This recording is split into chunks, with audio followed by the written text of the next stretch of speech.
नमस्कार दोस्तों। आज का जो टॉपिक है साइनोसाइटिस को जड़ से कैसे दूर करें। दोस्तों मैं एक वाक़या आपको बताता हूँ। एक महिला मेरे पास दौड़ती हुई आई और बोली कि सर मैं साइनोसाइटिस से बहुत परेशान हो गई हूँ, दवाई खा खा कर बहुत परेशान हो गई हूँ और क्या ये थोड़ा बहुत ठीक हो सकता है, क्योंकि जब तक दवाई चलती है तब तक तो ये ठीक रहता है और जैसे ही दवाई बंद करती हूँ तो ये फिर से शुरू हो जाता है। तो कृपया मेरे मार्गदर्शन करें और मुझे बताएं कि क्या इसका कोई परमानेंट इलाज है या नहीं। उस महिला के हाथ में एक पेपर टिश्यू का रोल था और वो उस टिश्यू से बार बार अपने नाक से आने वाले श्लेष्म यानी कफ को पोंछ रही थी। तो मैंने उसको बोला आप घबराए नहीं, यकीनन ये पूरी तरीके से ठीक हो सकता है। और उसको पहले तो यकीन नहीं हुआ, लेकिन फिर भी उसको मेरे ऊपर विश्वास था क्योंकि इससे मिलते जुलते काफ़ी केस मैं उनके सामने ठीक कर चुका था। उस महिला को मैंने बोला आप इलाज के लिए अगले दिन खाली पेट आए। इलाज जानने से पहले ये जाने कि साइनोसाइटिस क्या होता है। जिन लोगों को ये साइनोसाइटिस है उन्हें अच्छी तरीके से पता होगा साइनोसाइटिस क्या होता है। कई लोग इसे पीनस का रोग भी बोलते हैं। साधारणतः नाक के छिद्रों को साइनस कहा जाता है। नाक के आसपास का एरिया जो है वो साइनस का एरिया कहलाया जाता है। फिर छोटे छोटे छेद होते हैं और जब इनमें किसी कारण से सूजन आ जाती है तो ये साइनोसाइटिस कहलाती है और ये आँखों के आसपास और नाक के आसपास देखी जा सकती है। इस रोग में नाक से लगातार तरल स्राव निकलता रहता है या नाक कफ के कारण बंद भी हो जाती है और सूंघने की शक्ति कम हो जाती है। नाक में गाढ़े कफ के जमाव के कारण सांस लेने व छोड़ने में दिक्कत होती है। रोगी बेचैनी महसूस करता है और कई बार उसे नींद आने में भी परेशानी होती है। कई व्यक्तियों में सरदर्द की समस्या भी हो सकती है। सारा दिन नाक से निकलते कफ को पोंछते रहने से कई व्यक्तियों में नाक के आसपास की त्वचा खुश्क हो जाती है, सूख जाती है और उसमें जलन होने लगती है और कई बार वह लाल भी हो जाती है। आइए जानते हैं साइनोसाइटिस का रोग किन कारणों से होता है। लगातार ठंडी चीज़ों का सेवन करने से, एलर्जी से, लंबे सर्दी जुकाम से, रात्रि जागरण व दिन में सोने से, अधिक देर तक नदी, तालाब या स्विमिंग पूल में स्नान करने से साइनोसाइटिस का रोग हो सकता है। तो जानते हैं वो महिला अगले दिन फिर मेरे पास आई तो मैंने उसको सबसे पहले कुंजल कराया। मैंने खाली पेट उस महिला को इलाज के लिए आने के लिए बोला था। मैंने सबसे पहले उसको कुंजल कराया। कुंजल कैसे करते हैं, कुंजल में पानी पीते हैं खूब सारा कागासन में बैठकर और फिर से खड़े होकर 90 डिग्री पे झुक कर निकाल देते हैं उंगली डालकर। कैसे करना है, पानी कितना पीना है और कैसे पीना है, कैसे निकालना है, इसके लिए एक मैंने अलग से वीडियो बनाया हुआ है। अगर मैं इसमें दिखाऊंगा तो बहुत बड़ा वीडियो हो जाएगा, तो लिंक मैंने दिया हुआ है डिस्क्रिप्शन में, आप उसको देखिए। कुंजल बहुत ही अच्छी क्रिया है साइनोसाइटिस के लिए। उसके अलावा साइनोसाइटिस ही नहीं, जिनको उसके बहुत सारे लाभ हैं, आँखों के लिए, मस्तिष्क के लिए, पेट के लिए, एसिडिटी के लिए बहुत ही अच्छी है। तो विशेषकर ये साइनोसाइटिस के लिए मैंने उसको ये करवाया। कुंजल क्रिया करने से अमाशय का सारा वात पित्त कफ निकल जाता है। नाक बिल्कुल साफ हो जाती है, नाक और मुंह से सारा श्लेष्म कफ बाहर निकल जाता है। नाक के खुल जाने से साइनोसाइटिस में आराम मिलता है। कुंजल क्रिया हृदय रोग, अल्सर, हर्निया, उच्च रक्तचाप, हृदय रोग आदि लोगों को नहीं करनी चाहिए। कुंजल क्रिया करने के बाद उस महिला का नाक और मुंह से सारा कफ निकल गया, उसे आराम आया और पेट की पूरी सफाई हो गई थी। तो मैंने उसे 2 से 5 मिनट आराम करने के लिए कहा। फिर इसके बाद मैंने उसे जल नीति की क्रिया करवाई।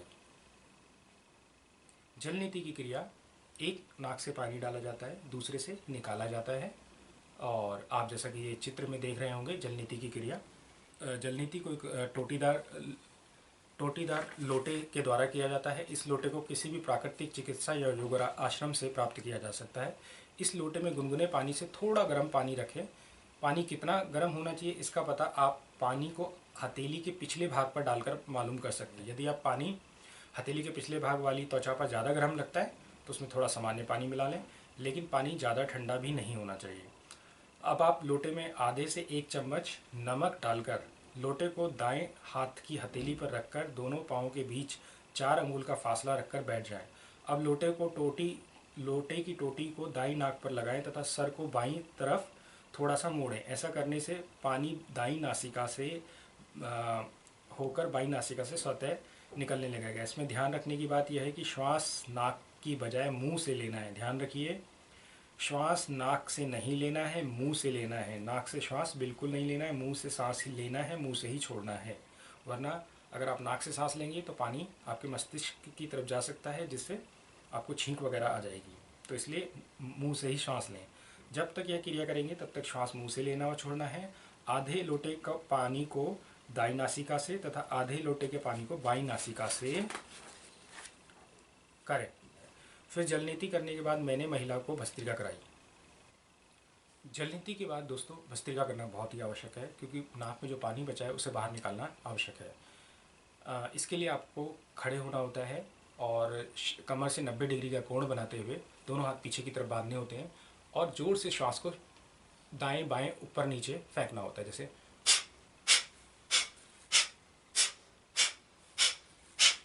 इस तरीके से आपको 20 से 25 बार ये करना होता है और इससे जो नाक में बचा हुआ पानी होता है वो सारा बाहर निकल जाता है और आपके जो साइनस है वो खुल जाते हैं और एक्टिव हो जाते हैं।